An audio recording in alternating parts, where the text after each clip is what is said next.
Hi everyone, I am Rahul Kumar. Now cabinet committee on economic affairs के द्वारा PM प्रणाम scheme को अप्रूव किया गया है। इसका मेन एम है बायो फर्टिलाइजर के यूजेस को बढ़ाना, ताकि हम लोग मदर अर्थ को रीस्टोर कर सके और नर्चिंग कर सके। फर्दर मोर फेयर रिम्यूरेटिव प्राइजेस जो कि शुगर केन के लिए दिया जाता है, उसे भी इंक्रीज करने का बात किया गया है। एडिशनली मार्च 2025 तक यूरिया सब्सिडी स्कीम को एक्सटेंड किया गया है with an allocation of 3.68 lakh crore along side 38,000 crore nutrient based subsidy sanction किया गया है फॉर खरीफ सीजन 2023-24 के लिए। तो चलिए इस वीडियो में देखते हैं पीएम प्रणाम स्कीम है क्या, इनके क्या ऑब्जेक्टिव है, क्या की फीचर है, बायो फर्टिलाइजर के बारे में और भी बहुत कुछ। तो चलिए शुरू करते हैं। लेकिन शुरू करने से पहले एक क्वेश्चन जो कि यूपीएससी के 2020 में पूछा गया है, जो करेंट ट्रेंड है cultivation of sugar can in India, बताना है इनमें से कौन सा स्टेटमेंट करेक्ट है। सही आंसर आप कमेंट सेक्शन में दें। सही आंसर को मैं हार्ट दे दूंगा और डिस्क्रिप्शन बॉक्स में दिए गए लिंक के थ्रू इसका सही आंसर ले सकते हैं। तो चलिए शुरू करते हैं। सबसे पहले देखते हैं पीएम प्रणाम स्कीम है क्या। इसका फुल फॉर्म का बात करें तो PM program for restoration awareness nourishment and amelioration of mother earth. PM Pranam schemes को पहली बार बजट 2023-24 में अनाउंस किया गया था। इसका मेन एम है केमिकल फर्टिलाइजर्स के यूज़ को रिड्यूस करना by incentivizing states to adopt alternative fertilizers like bio fertilizers. वहीं इन स्कीम के ऑब्जेक्टिव्स के बात किया जाए, बैलेंस यूज ऑफ फर्टिलाइजर को इनकरेज करना in conjunction with bio fertilizer and organic fertiliser.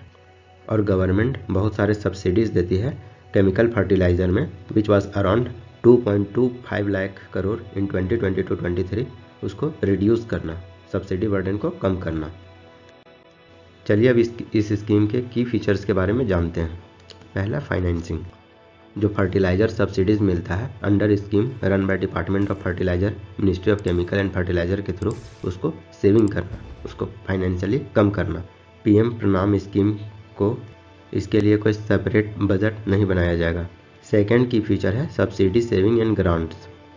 Centre 50% subsidy savings as a grant state को प्रोवाइड करवाएगा, जिसमें कि 20% फंड को एसेट क्रिएट करने में यूज़ किया जाएगा related to technological adaptations of alternative fertilizer production units at various level etc. और जो रिमेनिंग 30% फंड है उसको यूज़ किया जाएगा रिवॉर्ड करने के लिए, फार्मर्स को इनकरेज करने के लिए। पंचायत और अदर स्टेक होल्डर जो भी फर्टिलाइजर रिडक्शन में अच्छे काम करेंगे और जो अवेयरनेस फैलाएंगे, उसको एज ए रिवॉर्ड 30% जो फंडिंग है एज ए रिवॉर्ड दिया जाएगा। थर्ड है कैलकुलेशन ऑफ फर्टिलाइजर्स रिडक्शन। अगर यूरिया कंजप्शन का बात किया जाए तो पिछले 3 वर्षों में देखा जा रहा है कि यूरिया का कंजप्शन घटा है, और जिस स्टेट्स में सबसे ज़्यादा रिडक्शन होगा यूरिया का, उसके कैलकुलेशन के हिसाब से डिटरमाइन किया जाएगा eligibility for subsidy savings and grants. Fourth की फीचर का बात करें तो promotion of sustainable agriculture. Bio fertiliser और ऑर्गेनिक फर्टिलाइज़र के यूज़ को इनकरेज करना, ताकि सस्टेनेबल एग्रीकल्चर प्रैक्टिसेस को प्रमोट किया जा सके।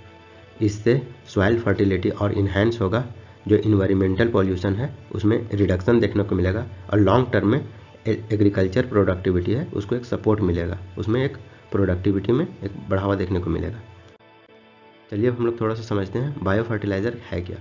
बायो फर्टिलाइज़र में medium rich live micro organism रहते हैं, और जब इस बायो फर्टिलाइजर्स को सीड्स, सॉइल्स या लिविंग प्लांट्स में डालते हैं तो इससे जो सॉइल न्यूट्रिशन है वो इंक्रीज करता है और बायोलॉजिकली अवेलेबल बनवाता है। बायो फर्टिलाइज़र में different type of fungi, root bacteria और माइक्रो ऑर्गेनिजम्स प्रेजेंट होते हैं, and they form mutual beneficial symbiotic relationship host plant as they grow soil. इससे होस्ट प्लांट को भी फायदा मिलता है और सॉइल का फर्टिलिटी भी ग्रो करता है। तो ये है सिम्बायोटिक रिलेशनशिप। चलिए अब हम लोग बात करते हैं bio fertiliser based micro organisms के क्लासिफिकेशन के बारे में। तो मेनली बायो फर्टिलाइजर को 4 फॉर्म में क्लासीफाई किया गया है। पहला है आपका बायो बैक्टीरियल फर्टिलाइजर, जिसमें कि rhizobium bacteria, azospirillum bacteria, azotobacter bacteria, phosphobacteria, nostoc bacteria, ये सब शामिल होते हैं बैक्टीरियल फर्टिलाइजर में। वहीं फंगल बायो फर्टिलाइजर का बात करें तो माइकोरेजिया पाए जाते हैं। वहीं एल्गल बायोफर्टिलाइज़र का बात करें तो ग्रीन ब्लू एल्गी और एजोला पाए जाते हैं। वहीं एक्टिनोमायोटिस बायोफर्टिलाइज़र में फेरेंकिया पाया जाता है। तो ये हुआ बायोफर्टिलाइज़र का बात। चलिए अब हम लोग थोड़ा सा देखते हैं जो शुगर केन में रिम्यूरेटिव प्राइस मिलता है, फेयर रिम्यूरेटिव प्राइस, उसमें किस तरह का रिसेंट चेंजेस देखने को मिला है। कैबिनेट के द्वारा डिसाइड किया गया है किसी भी तरह का डिडक्शन नहीं किया जाएगा in case of sugar mill where recovery is below 9.5%। वहीं फार्मर को जो फेयर रिम्यूरेटिव प्राइस है वो 10 रुपये बढ़ा करके मिलेगा। पिछले वर्ष 282 रुपीज़ था, लेकिन ये साल 291 बढ़ाकर कर दिया गया है। तो चलिए थोड़ा सा समझते हैं FRP है क्या। फेयर रिम्यूरेटिव प्राइस गवर्नमेंट के द्वारा सेट किया जाता है फॉर शुगर मिल। तो शुगर मिल्स बाध्य रहता है जो फार्मर से जो शुगर कैन खरीदा है उसी को पे करे फेयर रिम्यूरेटिव प्राइस पे।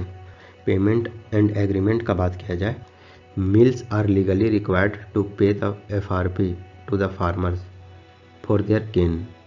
मिल्स फार्मर के साथ साइन एग्रीमेंट के थ्रू भी फार्मर को इंस्टॉलमेंट में FRP पे कर सकता है। और अगर शुगर मिल्स पेमेंट में डिले करते हैं तो 15% के एनुअल रेट पे फार्मर को इंटरेस्ट देना होगा। एंड शुगर कमिश्नर के द्वारा जो अनपेड FRP है उसको रिकवर किया जा सकता है।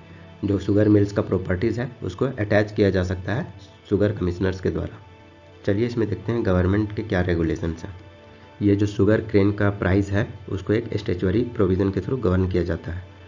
शुगर कैन कंट्रोल ऑर्डर 1966 जो कि एसेंशियल कमोडिटीज़ एक्ट 1955 के अंडर इशूड किया जाता है।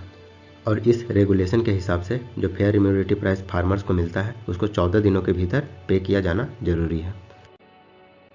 Determination and announcement, fair remunerative price में कितना प्राइस हाई होना चाहिए या लो होना चाहिए वो डिटरमाइन किया जाता है on the recommendation of commission for agriculture cost and prices के द्वारा।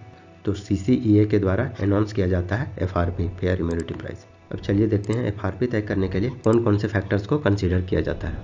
तो इसमें बहुत सारे फैक्टर होते हैं including cost of sugar cane production, alternative crop से कितना रिटर्न मिल रहा है, एग्रीकल्चर कमोडिटी प्राइजेस का किस तरह से का ट्रेंड है, कंज्यूमर के लिए शुगर कैन कितना अवेलेबल है, selling of sugar recovery from of cane, और फार्मर जो कि शुगर कैन ग्रो करते हैं उसका इनकम मार्जिन कितना है। तो ये सब कुछ फैक्टर्स हैं जिसके द्वारा FRP को कंसीडर किया जाता है FRP तय करने में। चलिए बात करते हैं शुगर कैन के कैरेक्टरिस्टिक्स के बारे में। तो शुगर कैन के लिए जो टेम्परेचर का ज़रूरत होता है वो 21 to 27 डिग्री सेल्सियस होता है। वो ये हॉट और ह्यूमिड क्लाइमेट में ज़्यादा अच्छा से ग्रो कर पाता है। इस तरह का क्वेश्चन UPSC के प्रीलिम्स में पूछा जा सकता है। इसमें रेनफॉल का बात करें तो अराउंड 75 to 100 सेंटीमीटर तक आवश्यकता होती है। वहीं सॉइल टाइप का बात करें तो ये लूमी सॉइल में ग्रो करता है।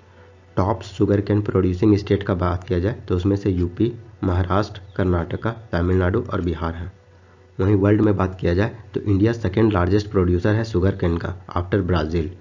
इंडिया में जो शुगर कैन है वो ऑल वैराइटीज़ ऑफ सॉइल्स में ग्रो कर सकता है, सैंडी टू क्ले लूम, लेकिन ये सॉइल वेल ड्रेन्ड होना चाहिए। इसमें सोइंग और हार्वेस्टिंग के लिए मैनुअल लेबर की आवश्यकता होती है। शुगर कैन का बात करें तो इससे चीनी बनाया जाता है, गुड़ जिसको जैगरी बोलते हैं उसको बनाया जाता है, खैंसरी और मोलासेस को भी तैयार किया जाता है। गवर्नमेंट के द्वारा 2 इनिशिएटिव लिया गया है शुगर कैन प्रोडक्शन और शुगर इंडस्ट्री को सपोर्ट करने के लिए। पहला है scheme for extending financial assistance to sugar undertaking और दूसरा है नेशनल पॉलिसी ऑन बायोफ्यूल्स, जिसके तहत शुगर कैन से बायोफ्यूल्स प्रोड्यूस किया जाएगा। यदि आपको ये वीडियो अच्छा लगे तो लाइक करें, सब्सक्राइब करें और शेयर करें एंड थैंक्स फॉर वॉचिंग।